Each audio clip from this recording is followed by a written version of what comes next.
వచ్చారు? గుండవరం. ఓకే. ఇప్పుడు ప్రస్తుతం చూస్తున్నట్లయితే జగన్ వచ్చాక మీకు ఎలా అనిపిస్తుంది? మళ్ళీ ఈసారి గెలుస్తాడంటారా? గెలుస్తారు. బానే ఉంది, అన్ని బానే చేస్తున్నారు మాకు అన్ని. చంద్రబాబు నాయుడు పరిపాలన చూశారు కదా, జగన్ పరిపాలన చూశారు, రెండిట్లో మీకు ఏది బాగుంది? జగన్ మాయదే బాగుంది పరిపాలన. మరి ఇప్పుడు చూస్తున్నట్లయితే చంద్రబాబు నాయుడు, పవన్ కళ్యాణ్, బీజేపీ పార్టీలు అందరూ ఏకమయ్యి జగన్ ని ఓడిస్తాము. సింహం సింగిల్ గానే వస్తుంది. వాళ్ళు పందులు కాబట్టి గుంపులుగా వస్తారు. సింహాన్ని ఏం చేయలేరు. అంటే యూత్ అంతా మన స్టూడెంట్స్ కానీ యూత్ అంతా ఏజ్డ్ పర్సన్ అందరూ పవన్ కళ్యాణ్ వెనకే ఉన్నారు, సపోర్ట్ చేస్తారు అంటున్నారు. మేము నాయుళ్ళమే కానీ మేము వెయ్యం. వాళ్ళు వెళ్ళి వేరే వాళ్ళ దాంట్లో కలిపితే మేము ఎలా వేస్తాం? మాకు కావాల్సింది జగనే. మీరు ప్రజలు ఎక్కువగా నమ్మేది ఎవరిని? చంద్రబాబు నాయుడు, పవన్ కళ్యాణ్ లేదా జగన్? జగన్నే. ఈ జగన్మోహన్ రెడ్డికి, పవన్ కళ్యాణ్ కి, చంద్రబాబు నాయుడుకి వ్యక్తిగతంగా తేడాలు ఏంటి?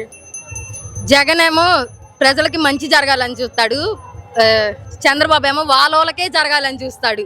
జగన్ అందరికీ జరగాలని జగన్ మాయ చూస్తాడు. పవన్ కళ్యాణ్ మీద మీ అభిప్రాయం ఏంటి? అతను సినిమాకే బాగుంటాడు కానీ పాలిటిక్స్ లో ఏమి అంత డెవలప్మెంట్ ఉండదు. బీజేపీ సంగతి ఏమంటారు? బీజేపీకి ఓటింగ్ ఉండదంటారా మన రాష్ట్రంలో? ఉండదు.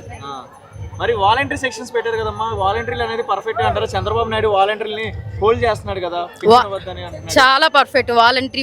జగన్ మావయ్య అప్పుడు పింఛన్ కోసం వస్తున్నారు కదా, వాళ్ళు మాకు మార్నింగ్ రాగానే ఏం కావాలి, పథకాలు ఇంకా ఏమేమి వదిలారు అవన్నీ చెప్తూ మాకు అన్ని బాగా చేస్తున్నారు. పింఛన్ కోసం మా నాయనమ్మ వాళ్ళు వెయిట్ చేయాల్సిన పని లేదు. మళ్ళీ ఎగిరే జెండా వైఎస్ఆర్సీపీ. నమ్మకం, అభిమానం. అందుకు ఇంత సమయంలో ఈ టైంలో ఎండ వస్తుంది, వాన వస్తుంది, ఈ టైంలో మీ ఆడవాళ్ళకి చాలా ఇబ్బందిగా ఉంటుంది. అయినా కూడా ఎందుకు వచ్చి ఇక్కడ ఉంటారు? చూడాలని, జగన్ మావయ్యని చూడాలని వచ్చాం మేము. అభిమానం. మళ్ళీ ఎగిరే జెండా వైఎస్ఆర్సీపీ. వైఎస్ఆర్సీపీ.